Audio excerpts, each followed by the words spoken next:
What is this? A fight right in the army? A general? And also a woman. You have no idea what kind of match this is. This woman is an army general, and when the soldiers built a makeshift ring out of tarps, she noticed the perfect opportunity, took gloves from one of the fighters, and started shouting that no one can defeat the general. She doesn't care if it's a man against her, even two men. You don't just become a general for nothing. She has more experience than any one fighter, or even several combined. Her techniques are capable of taking down anyone. She literally imagined herself as Dwayne "The Rock" Johnson in a female form. A lieutenant decided to step out against her, with the desire to prove that even an ordinary male soldier can be stronger than the most experienced woman, because strength lies in genetics, not in experience. As soon as the second announced the fight, the general flew into the attack. I don't know why, but the style of female fighting seems a bit constrained. You can see it in how she charges forward like a tank, forgetting about defense and stance. Perhaps it's influenced by this center of gravity in the body, which in women is shifted to the hips, making it harder to control herself on her feet against a man. The second tried to stop her, explaining that men and women are not equal in strength, and there's no reason to prove it at the cost of health. In case of sudden arming, it's better to be in proper condition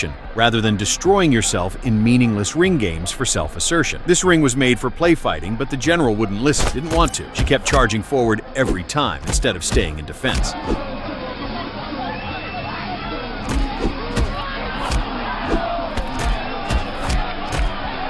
Each time the referee stopped her and asked her to hold back, all in vain.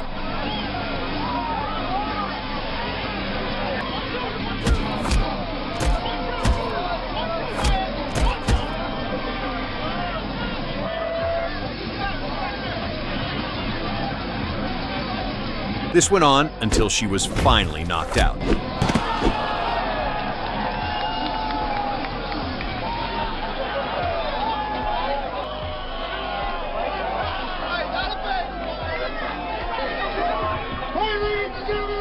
She got up with a serious, displeased expression and said detachedly, "Stop these silly games. Everyone step aside." In reality, it's common in armies for women to compete with men. Usually, men are calmer and more restrained, while women often try to assert themselves and do everything to be considered stronger and more valuable in the battalion, even among men. If we take a quick look at what we have, it's practically the same, but the context isn't as well known as in the previous example. However, here too, the woman took the initiative to face a male soldier. So here's the question. Do you think the man should show tolerance and give way? And overall, doesn't this format of interaction and fighting between a guy and a girl seem immoral to you? I'd like to hear your opinion.